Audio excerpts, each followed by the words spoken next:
Nosso tema é o Sermão do Monte.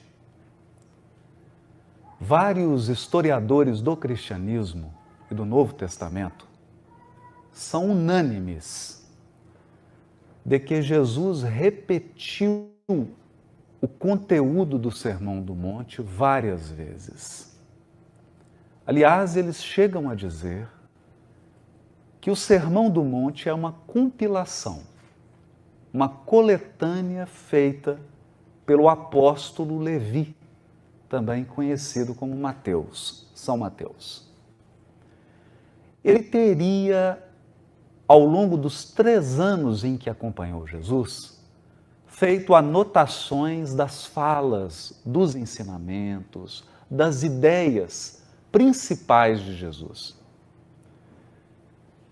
E também precisamos concordar que ele esteve, sim, naquele monte, próximo à cidade de Cafarnaum, e conversou com muitos discípulos e seguidores da região a respeito dessas ideias principais do Evangelho.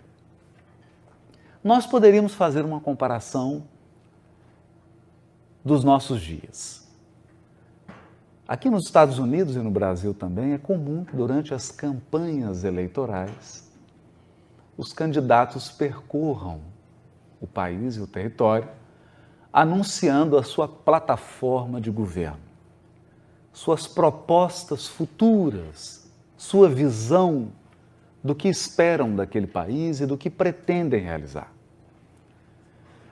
O Espírito Emmanuel, pela psicografia de Francisco Cândido Xavier, afirma que o Sermão do Monte é a plataforma do Cristo. Nele, no Sermão do Monte, estão condensadas as propostas de transformação e renovação de todo um planeta. E falamos aqui, é claro, de uma perspectiva espiritual. No Sermão do Monte, Jesus teria declarado os princípios que iriam sustentar toda a sua ação no planeta, a ação de iluminação das consciências. É por esta razão que muitos teólogos têm uma certa dificuldade ao lidarem com o Sermão do Monte. As várias vertentes do cristianismo preferem realçar, dar destaque para aqueles pontos mais dogmáticos, digamos, mais religiosos do Evangelho. E se afastam dessa declaração de princípios, alegando que ela é utópica. Que aquilo que Jesus teria afirmado no Sermão do Monte é algo impraticável na Terra. Algo impossível de ser vivido pelos seres humanos.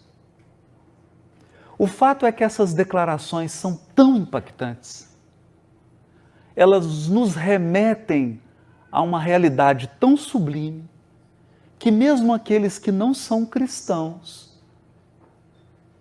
acabam aplaudindo e reconhecendo a espiritualidade dessas palavras do Cristo. Uma dessas personalidades foi Mahatma Gandhi. Gandhi chegou a dizer que se todos os livros da Terra se perdessem e ficasse apenas o Sermão do Monte, nada se teria perdido. Poucos cristãos tiveram essa visão de Mahatma Gandhi. Poucos conseguiram perceber na fala de Jesus do Sermão do Monte a verdadeira essência do cristianismo. Houve uma outra ocasião muito curiosa em que Gandhi estava falando para alguns teólogos em Londres. E um deles, aliás, com pouca educação, perguntou para Gandhi o que seria necessário fazer para que o cristianismo se expandisse com mais força na Índia. Uma pergunta provocativa, desnecessária, considerando que Gandhi não era cristão e que boa parte, a maioria esmagadora da população da Índia, não é cristã. Então Gandhi pensou um pouco e respondeu: duas coisas são necessárias para que o cristianismo se amplie na Índia. E aí o teólogo ficou assim um pouco perturbado, porque ele acreditava que Gandhi fosse aceitar a provocação e que Gandhi fosse manifestar um comportamento hostil. Então Gandhi respondeu: a primeira coisa, se vocês de fato querem que o cristianismo se expanda na Índia,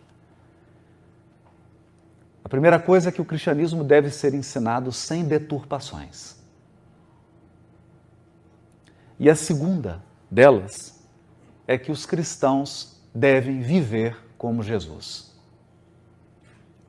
Claro que desistiram do projeto de expansão do cristianismo na Índia e preferiram ficar com ele apenas no território onde já havia se fixado. E essa é a grande questão do Sermão do Monte. Ele coloca um conjunto de valores, de propósitos, e ele estabelece a identidade do seguidor de Jesus. Eu gostaria de falar um pouco sobre isso. Identidade é algo muito importante, porque você nunca fará algo fora dos limites que você definiu como sendo a sua identidade.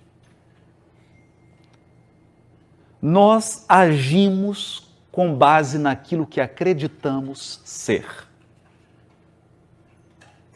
Quando você define a si mesmo a partir de um conjunto de características, você age a partir dessa identidade. Eu vou dar alguns exemplos. Algumas religiões do orbe acreditam que é um valor, que é uma virtude, a violência. E ao se definirem, do ponto de vista religioso, como seres que usam a força física para imporem suas ideias, é claro que o comportamento dessas pessoas será marcado pela violência e preconceito. Nós temos assistido, no mundo inteiro, a ações de pessoas dessa natureza. Eles ingressam em templos religiosos, matam, explodem, ferem em nome da sua fé. Porque se definiram a partir dessa identidade. A violência e a força física é um valor para essas pessoas. É uma virtude a ser ensinada para as crianças. É um valor a ser cultivado na sociedade. Pois bem, no Sermão do Monte, se nós fizermos, principalmente a partir das bem-aventuranças, um resumo, nós veremos que um elemento se destaca na identidade construída por Jesus. Esse elemento é a paz. A paz. A todo momento do discurso do Sermão do Monte, Jesus realça a paz. E um valor expresso por aqueles que cultivam a paz. Bem-aventurados os pacíficos, as pessoas que têm mansuetude, mansidão, e bem-aventurados os pacificadores, que são os ativistas da paz. O manso, a pessoa pacífica, é aquela que possui uma identidade da brandura e da paz. Seus hábitos de vida expressam paz. E interiormente ele irradia paz. O pacificador é um passo além do pacífico. Porque além de ter conquistado uma paz interior, o pacificador vive em meio aos conflitos. Ele vive no meio dos violentos, pacificando,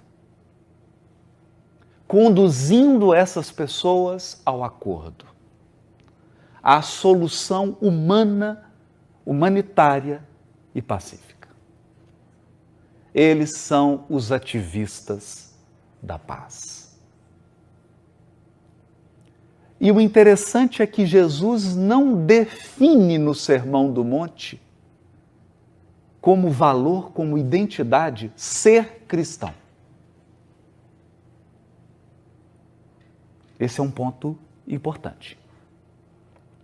Porque Jesus poderia ter dito assim: bem-aventurados os que me seguem. Não há essa bem-aventurança.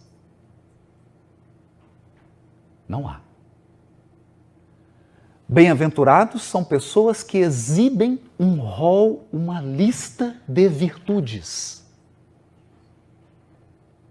Isso é importante porque nós teremos uma outra situação muito bela e, ao mesmo tempo, aterrorizante.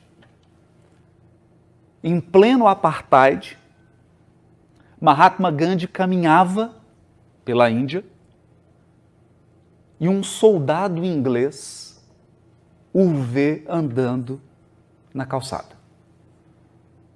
Gratuitamente, sem nenhuma razão, esse soldado se aproxima de Mahatma Gandhi e começa a agredi-lo fisicamente, com socos e chutes. Gandhi cai no chão, sem nenhuma reação. Nenhuma reação, nem física, nem verbal. Se levanta calmamente, o soldado, impressionado com aquela força e com aquela presença de espírito, não desiste.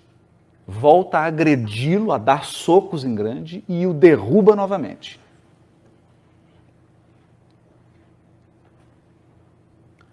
Gandhi se levanta de novo e o soldado, agora incomodado com a sua covardia, incomodado com a sua violência, porque a paz de Gandhi e a ação pacificadora de Gandhi colocava em evidência a brutalidade daquele soldado. Então ele pergunta para Gandhi o seguinte: quem te ensinou a ser esse covarde?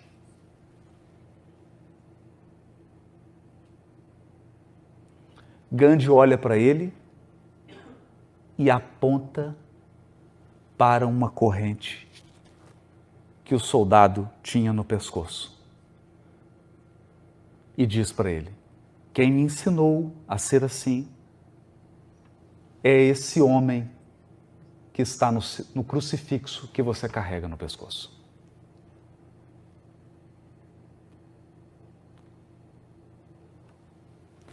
O magnetismo de Gandhi era tão poderoso que esse soldado começa a chorar. Porque ele se deu conta que a referência de pacificador e de paz de Mahatma Gandhi era Jesus Cristo que ele trazia num crucifixo. Ele, cristão, que se dizia religioso, um seguidor do Cristo, agindo de um modo que deixaria o Cristo muito decepcionado. Então, naquele momento, ele passa a ajudar Gandhi e se deu conta daquela situação constrangedora. Como nós podemos acreditar em algo? Como nós podemos seguir a Jesus e nos dizermos seguidores do Evangelho, tendo um comportamento tão diferente daquilo que ele ensinou? Então esse é um elemento importante. Jesus define o pacífico e o pacificador como um elemento de identidade do cristão. O cristão verdadeiro é pacífico e pacificador. Há ainda outros elementos que nós gostaríamos de trabalhá-los. Outro elemento importante da identidade fixada por Jesus é a humildade. Mas aqui há muita confusão. Porque nós costumamos definir a humildade, essa virtude puramente espiritual, através de critérios materiais. A ponto de dizermos, quando olhamos para alguém que não possui bens materiais em abundância, que essa pessoa é humilde. Um grande engano. Porque há pessoas com muitos recursos materiais, extremamente humildes, e pessoas com pouquíssimos recursos materiais e profundamente orgulhosas. A humildade é um aspecto da identidade. Não tem a ver com a roupa que você veste, com o carro que você dirige, com a classe social na qual você se posiciona, nessa ou naquela sociedade. O que tem a ver, então, com a humildade?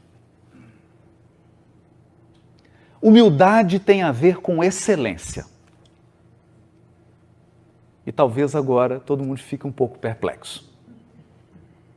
Sim. Se você deseja ser excelente em qualquer área, em qualquer ramo, em qualquer aspecto da sua vida, se você busca excelência, precisa ser humilde. Por quê?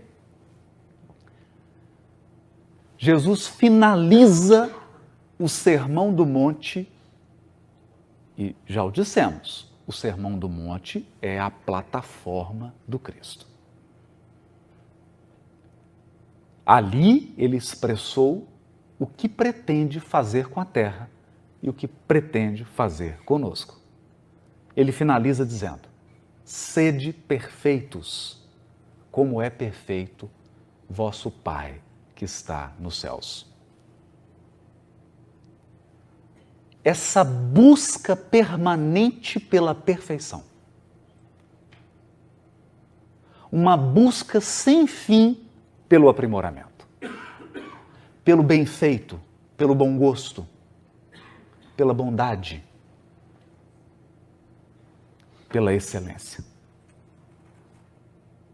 Acontece que a excelência não é um pódio, a excelência não é um troféu. Você não chega na excelência. Nós temos essa visão, que me tornei excelente, porque a excelência é um lugar, é uma posição, é como se fosse um palco.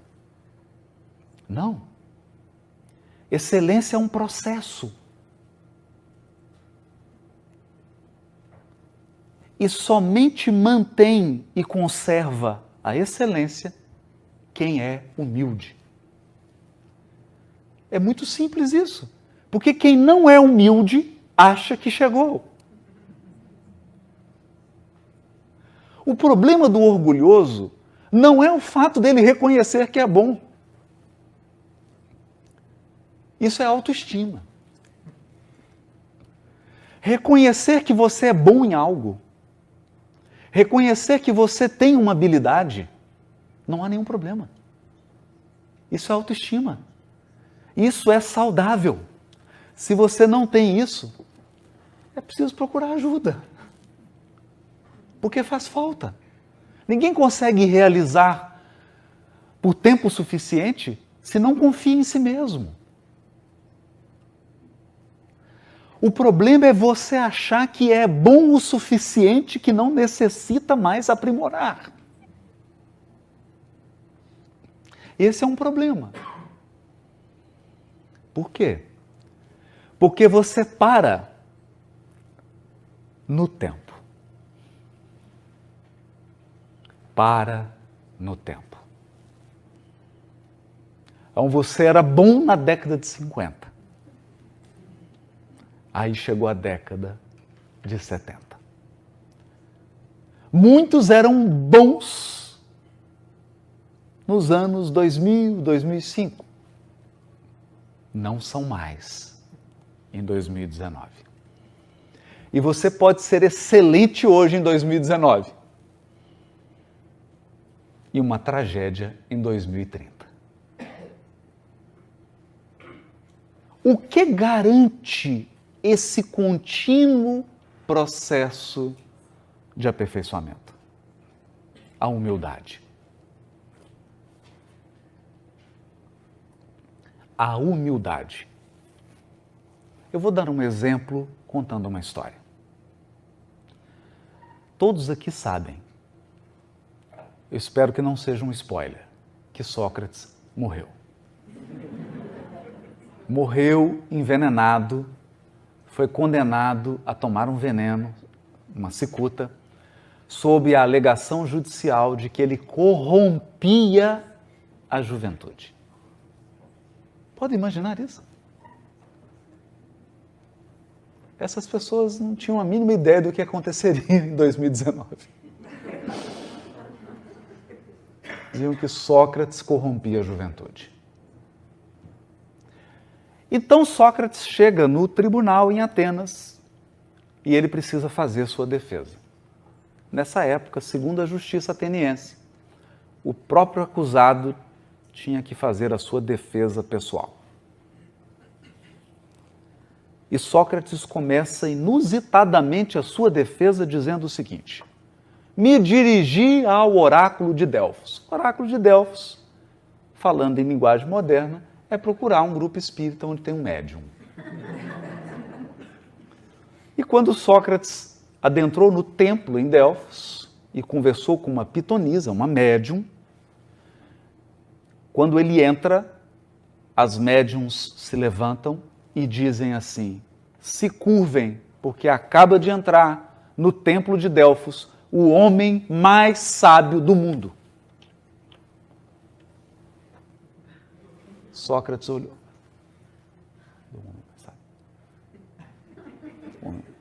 Querendo ver, né? Um filósofo, né? Eu quero conhecer, né? Não, é você, eu? Você é o homem mais sábio do mundo. E Sócrates ficou num problema. Porque os gregos levavam muito a sério o oráculo de Delfos. E realmente ele não acreditava que era o homem mais sábio da Grécia. Mas ele falou assim: mas o oráculo de Delfos errar? Então, tem uma coisa errada. Ou o oráculo está errado, ou eu sou o homem mais sábio do mundo. Tem alguma coisa que não está fechando. Olha aí. Então, vou fazer uma pesquisa. Eu vou conversar com pessoas excelentes em diversas áreas. E vou encontrar alguém que é mais sábio do que eu. Vou levar até o oráculo e, respeitosamente, vou dizer: olha, houve um pequeno equívoco, uma falha na filtragem mediúnica, e eu encontrei aqui alguém que é mais sábio do que eu. Então ele procura nas várias áreas. A Grécia costumava dividir os seus sábios em departamentos como hoje. Então, bem, não tanto quanto hoje, que havia uma classe de sábios, e isso é na Grécia, você sabe, que eram os políticos. Bom, as coisas mudaram um pouco, mas naquela época havia uma classe de sábios na política. Bons tempos. Outra classe de sábios eram os artesãos, os artistas, os filósofos. E ele buscou, então, conversar com todas essas pessoas. Foi conversar com um político, grandes políticos. Imaginem, Sócrates viveu no tempo do grande político grego, no século de Péricles, o grande estadista. E ele então conversou com esses homens. E ele percebeu um problema. Encontrou realmente políticos que eram extremamente habilidosos e conheciam muito da arte política. Mas pelo fato de serem muito bons em política, eles acreditavam ser bons em tudo. Entendam, eles eram excelentes em política, mas em arte eles eram medíocres. Mas por serem bons em política, eles se achavam melhores do que todo mundo. Esse é um problema que nós não vivemos hoje com os políticos, sobretudo aqui na América do Norte. Mas conversou então com filósofos. E de fato, com grandes filósofos, que se julgavam, e de fato eram, pensadores extraordinários, homens e mulheres. Mas pelo fato de serem bons em filosofia, eles se acreditavam bons em tudo. Depois de ter entrevistado todas essas pessoas, homens e mulheres das artes, do artesanato, da política, da filosofia, da literatura, da música, Sócrates chegou a uma conclusão. De fato, ele era o homem mais sábio do mundo. E ele afirma isso. Cheguei à conclusão que sou o homem mais sábio de Atenas. Porque eu sou o único que reconhece a minha própria ignorância. O que me torna o mais sábio. E onde ele profere, então, diante do tribunal de Atenas, a sua mais célebre frase. Que ele tinha certeza que a sua ignorância, ou que aquilo que ele ignorava, era surpreendentemente maior do que aquilo que ele sabia. Essa é a frase original. O que eu ignoro é descomunal, é gigantescamente maior do que aquilo que eu sei. Mas isso é diferente com algum outro ser humano? Não é. Porque nós não temos nenhum ser humano que seja extraordinário em todos os ramos do conhecimento. Não temos. Então você pode ser um médico, oncologista, o maior da América do Norte, e não saber tocar piano. E não saber nadar.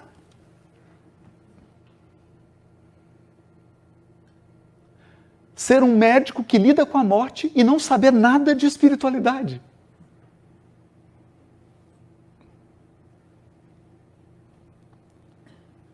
Isso é tão importante e revela o valor da humildade. A humildade é uma abertura para o aprendizado e para o aprimoramento. O humilde não é alguém que não tem noção do quanto ele é bom. Não. Ele sabe o quanto ele é bom e ele sabe exatamente em que área ele é bom. Mas da mesma maneira, ele sabe em quais áreas ele não é bom. ele precisa se aperfeiçoar. Então ele se abre. Ele se abre para o contato com os outros seres humanos. Ele se abre para a interação. Ele se abre para o aprendizado. Ele percebe que pode aprender com qualquer pessoa. Ele pode aprender a todo momento. Isso é tão forte na identidade construída por Jesus que um doutor da lei e os doutores da lei da época de Jesus eram um pouco como os juízes no Brasil hoje.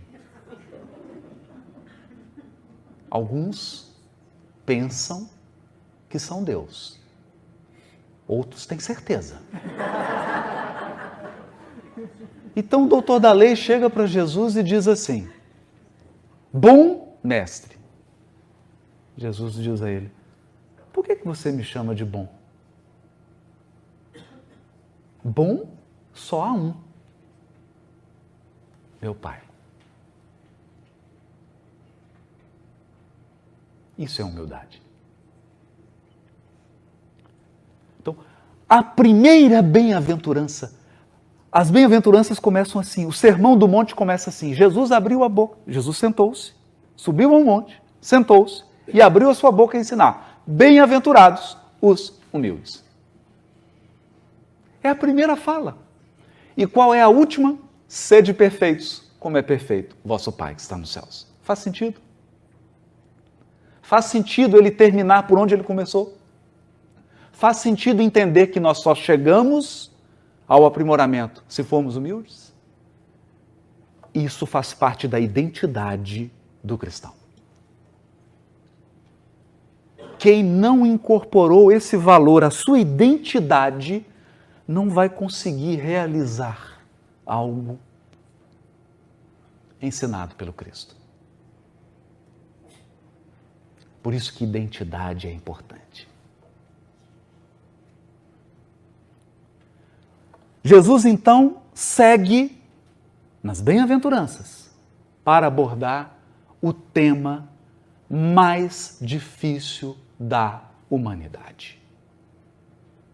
Qual o tema mais difícil da humanidade?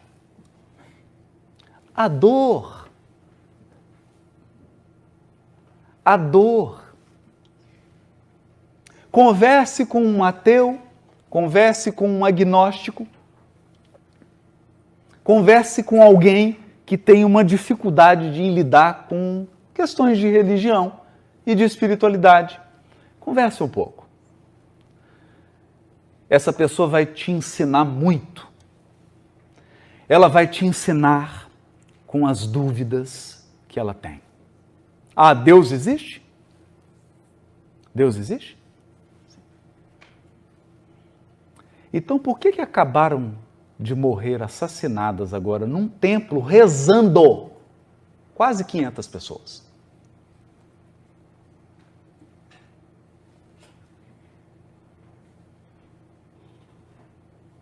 Você está dizendo que Deus é todo-poderoso, que Deus é sábio.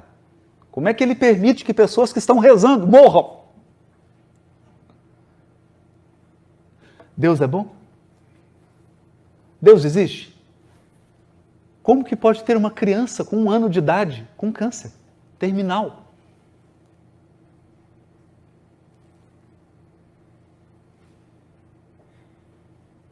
Deus existe? Então por que os animais sofrem? Animal não tem karma.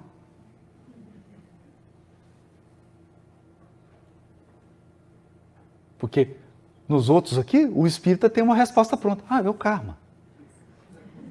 Então por que o cachorro vem com uma patinha com defeito?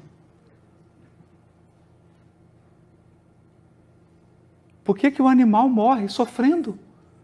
O que ele fez? Qual o karma dele?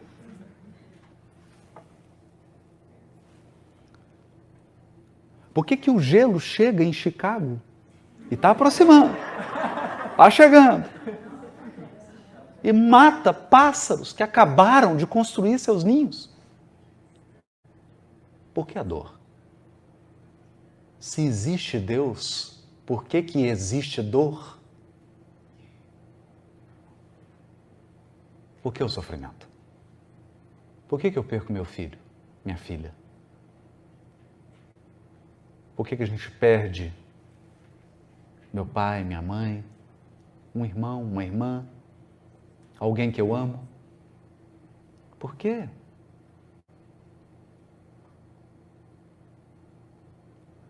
A dor é o supremo desafio da humanidade. Então chega o Cristo e faz uma declaração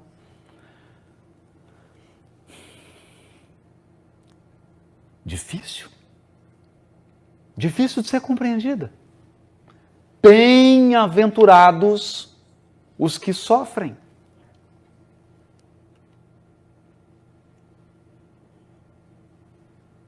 Bem-aventurados os que experimentam dor.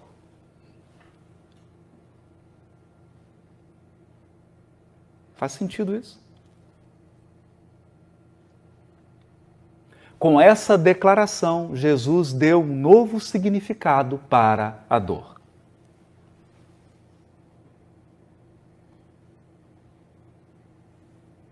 É claro que a maioria dos cristãos pula essa bem-aventurança.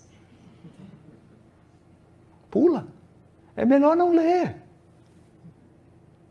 Vamos falar da parte de adorar, de ser salvo, de Jesus morreu pelos seus pecados. É mais fácil.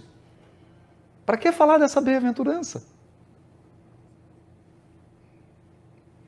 Há uma certa corrente da teologia que chegou a estabelecer que, se você sofre, é porque você está com algum problema com Deus. Então você precisa fazer algum acordo. Precisa suborná-lo. Uma reza forte. Oferecer alguma coisa. Tem que fazer alguma coisa para Deus olhar para você.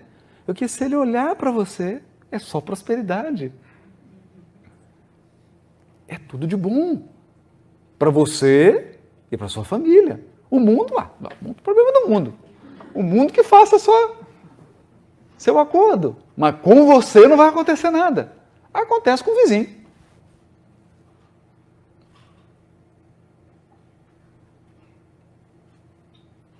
E muitos alimentam essa fé. Essa fé que é uma barganha. O que eu tenho que fazer para Deus esquecer de mim quando Ele for distribuidor? Ele vai distribuidor. Joga. Aí Ele esquece de mim, põe do lado assim. Não, esse aqui não. Só para os outros. Então o Cristo nos coloca uma outra perspectiva. E para colocar essa perspectiva, Ele precisou dar o maior testemunho do Evangelho. Falar de dor é algo complicado. Porque a sua fala só é legítima se você passar pela dor. Senão não tem legitimidade. Falar da dor dos outros é fácil, né? Na minha terra tem um ditado. Pimenta no olho dos outros é San Pellegrino. Para mim, não é? É água com gás. Saborizada. Lemon, né? Sparkling lemon.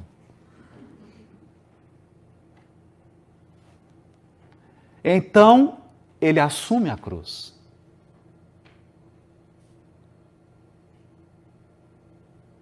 Ele assume a cruz. Ele aceita a crucificação. Para quê? Para validar o seu ensino sobre a dor. Mas não bastava ele morrer na cruz se não viesse o mais importante do ensino. Porque se o cristianismo tivesse terminado na cruz, não tinha cristão. Você quer isso? Sabe qual que é a sua religião? Religião, morrer sofrendo. Deus me livre. Você quer isso? Morrer sofrendo e aí? Não, não tem aí, é só sofrer. Então, o ensinamento que Jesus deu na cruz terminou no domingo de manhã, quando ele deu a prova da imortalidade da alma. Cristianismo sem imortalidade da alma são palavras bonitas jogadas ao vento. Não tem valor.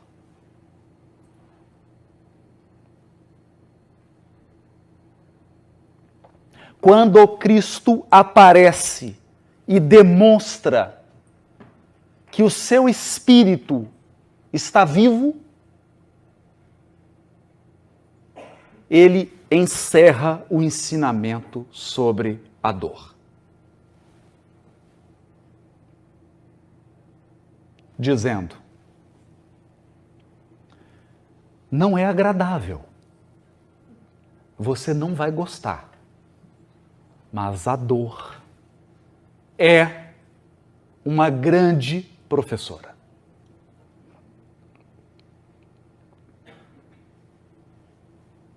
Se você realmente busca a excelência, você vai ter que aprender a ver beleza e luz na dor.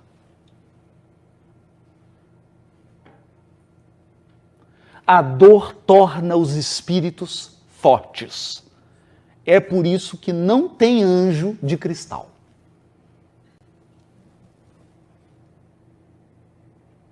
Anjos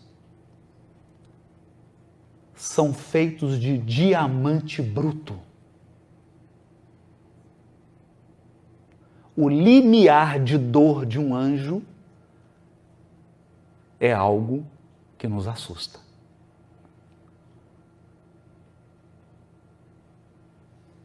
Não começou nem doer nele, nós já estamos dando 3 tapinhas e pedindo para parar. O anjo tem uma resistência psicológica e emocional, um autocontrole. Eu volto a Sócrates. Sócrates fez essa brilhante defesa, mas a justiça daquela época não acontece hoje, errou. E condenou Sócrates. E ele foi preso. E no dia seguinte, ele iria ser assassinado. Ia ser obrigado pelo aparelho estatal a tomar o veneno. Então, na noite anterior à sua morte, a esposa vai visitar Sócrates. E claro, chorando. Na verdade, ela chega dando um escândalo. Ela estava desesperada. E ele pergunta: por que você chora? Parece pergunta de homem, estúpida, né? Ela fala: por que eu choro? Você está preso. Não. Eu não estou preso. Estão presos os que me colocaram aqui.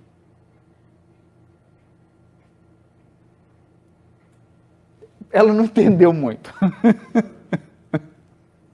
Ela falou: mas você vai morrer. Você não está entendendo. Você vai morrer. Ele fala: todos vamos. Todos vamos. Você também. Ela: mas a sua morte é injusta. E ele falou: e você queria que fosse justa? Você queria que ela fosse justa?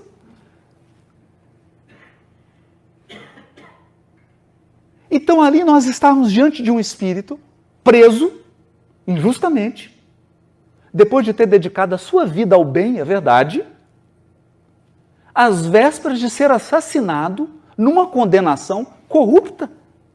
E ele estava inalterável.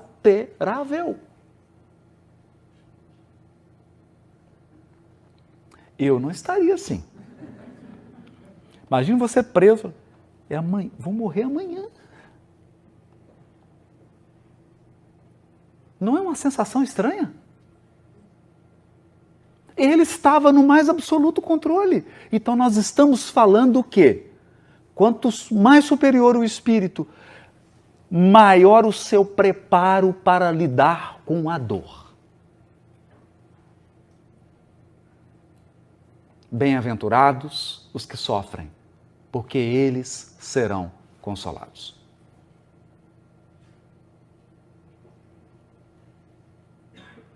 A dor é uma marca da passagem pelo mundo físico. Querem ver? Você está lá no útero da sua mãe. Digamos que você tenha nascido em Chicago. Lá fora, 40 graus abaixo de zero.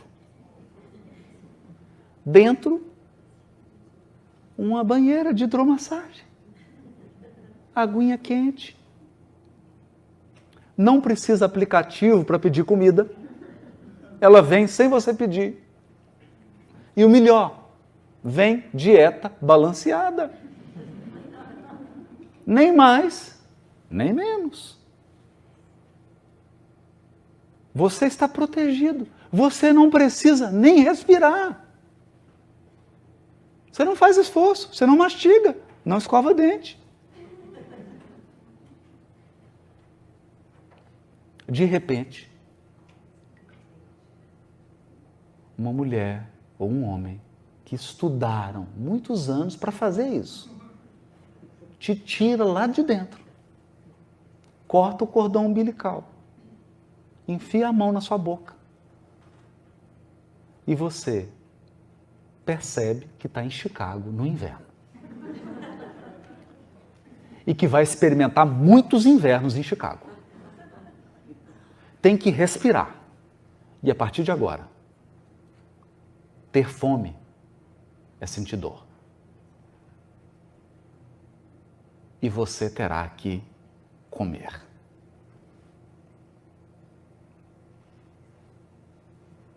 Isso é nascer. E quem está olhando, está rindo e aplaudindo. Geralmente são os avós. Fazendo festa.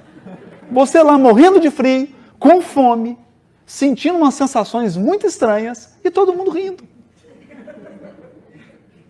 É um paradoxo. A vida possui essa marca. Possui essa marca.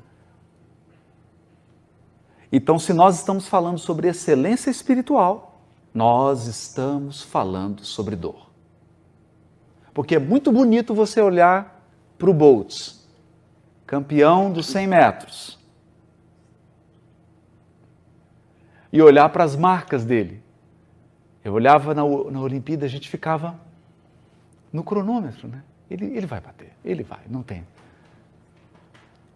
E mal suspeitávamos das dores que ele sente. Por levar o organismo a esses níveis de excelência. Dói. Dói. Excelência dói.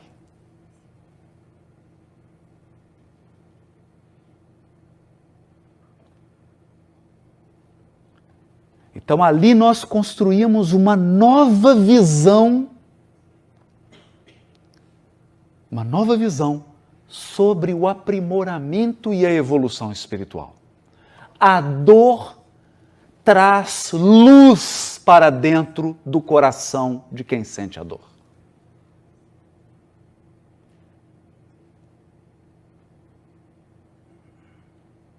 E se alguém me perguntar, o que vai unificar todas as religiões da Terra? Eu digo, a dor.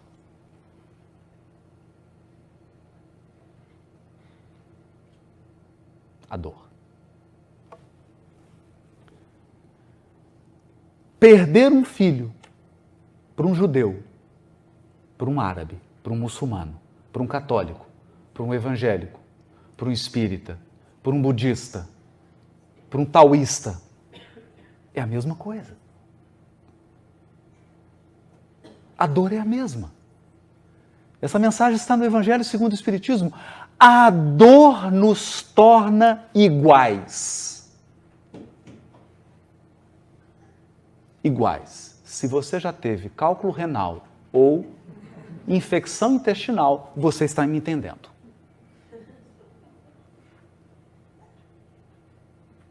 Quando você passa por isso, você percebe que todo ser humano, na essência, é igual. Igual. Não tem diferença. Esse é o ponto que nos une. E deveria ser o ponto para a construção de uma nova humanidade. Deveria ser uma razão para darmos as mãos.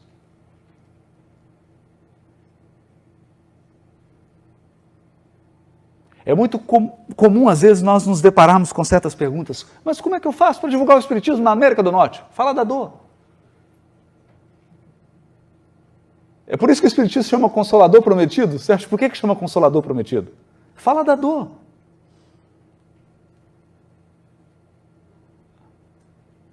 Ou você acha que cólica renal em inglês é diferente de uma cólica renal em português?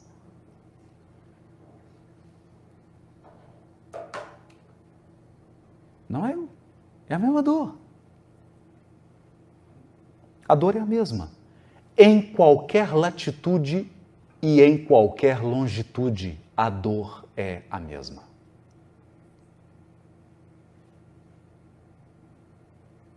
O Sermão do Monte está estruturado sobre uma nova visão da dor.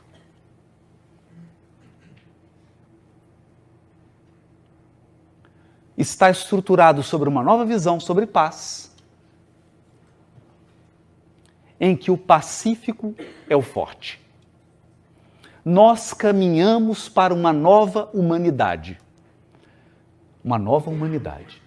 Nessa nova humanidade, os violentos serão considerados animais irracionais.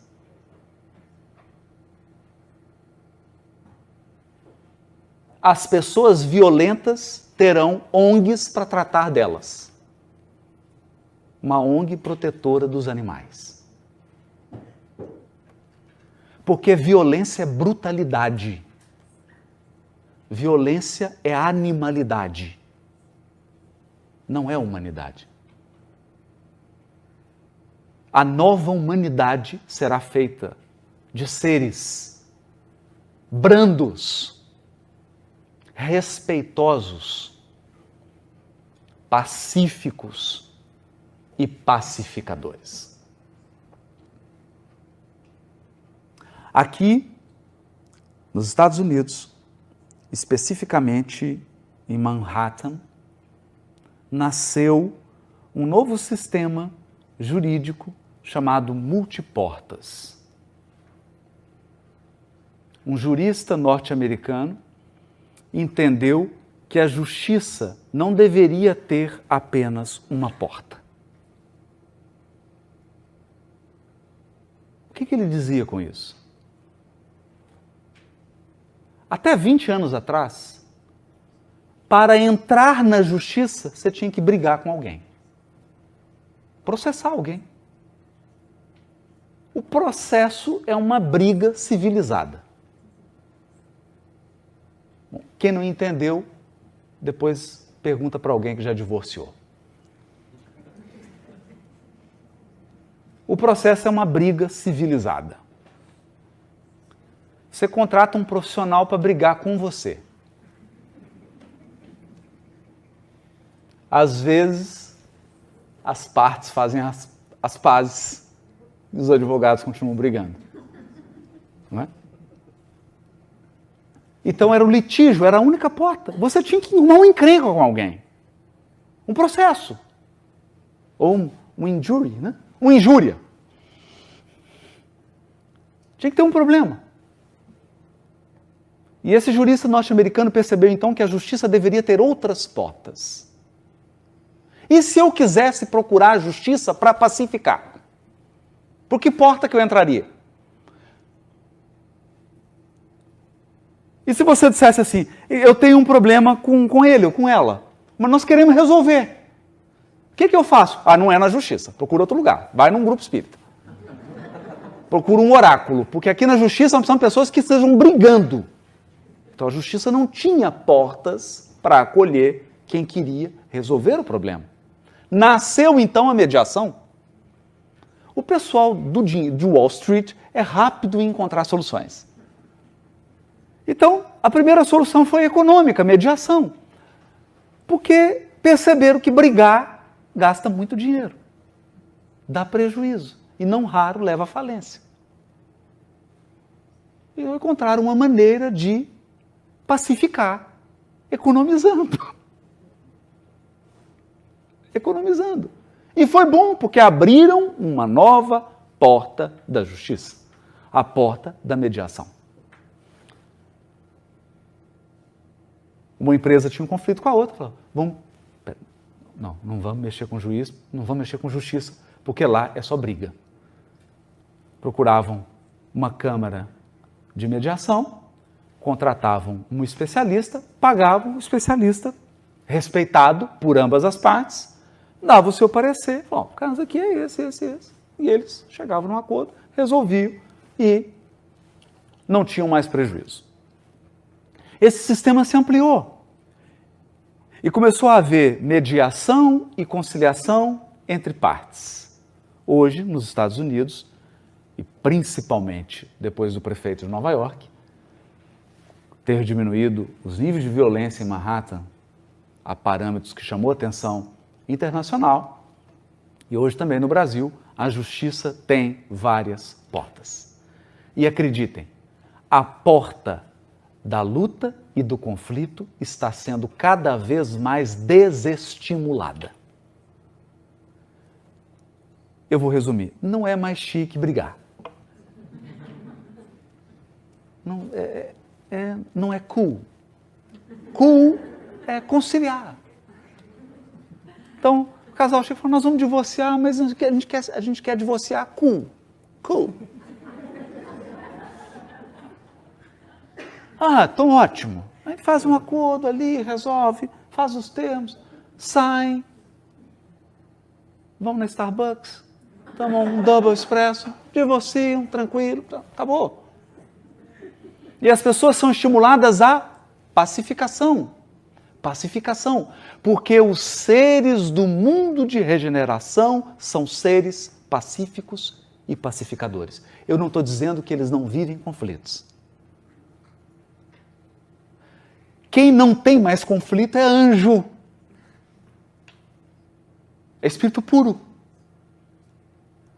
Pacificador e o pacífico. Ele tem conflito, mas ele resolve na paz. Então eu estou pensando em abrir um curso. Vou precisar da ajuda da esposa, que é como brigar com a esposa na paz. Como é que você resolve as questões de casal cool? Usando os princípios do Evangelho. Isso é o pacificador, o manso. Foram esses os princípios trabalhados por Jesus.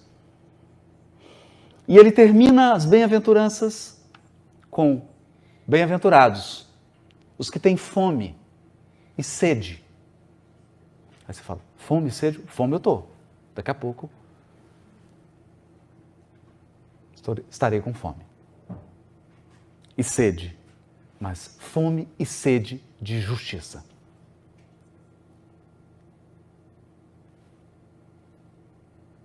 Pessoas que terão uma necessidade, que será uma fome e uma sede, mas não de água, nem de comida, de um mundo justo.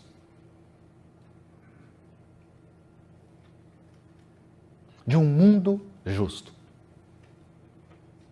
De um mundo onde as pessoas fazem as coisas certas. De um mundo onde as pessoas dizem as coisas certas. De um mundo onde as pessoas se comportam de uma maneira correta.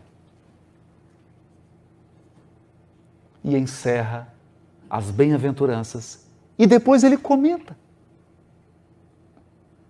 Todo o resto do Sermão do Monte é um comentário das bem-aventuranças.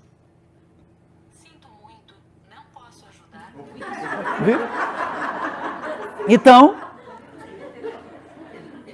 você procura as igrejas e os religiosos dizem: sinto muito, eu não posso te ajudar com o Sermão do Monte.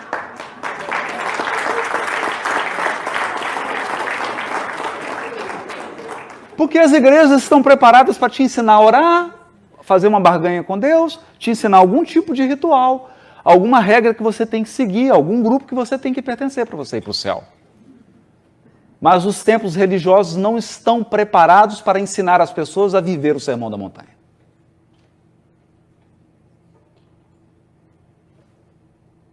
Esse é o nosso desafio. Esse é o nosso desafio. Viver o Sermão da Montanha. E Jesus dará muitas explicações sobre essas bem-aventuranças, mas uma me chama bastante atenção, que é quando ele vai explicar o ser pacífico, ser uma pessoa mansa, branda, pacífica, e você pergunta: e se me ferirem? E ele então dará a lição do perdão. Para nos mostrar que o perdão é tão diferente que o perdão é um presente que você entrega para o outro, mas quem recebe é você. O perdão não corrige o outro, ele simplesmente te liberta. Porque a pessoa que carrega mágoa e ressentimento,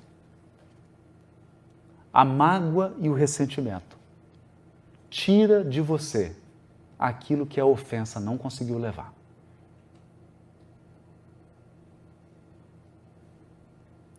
Tudo aquilo que o ofensor não deu conta de tirar de você, a mágoa tira. Corrói por dentro. E assim prossegue o Sermão do Monte, esperando por nós, porque, acreditem, o Sermão do Monte é a plataforma do Cristo. É o que Ele fará com a terra e o que Ele fará com cada um de nós. Muito obrigado. Vamos para o intervalo. Depois a gente volta para o Q&A.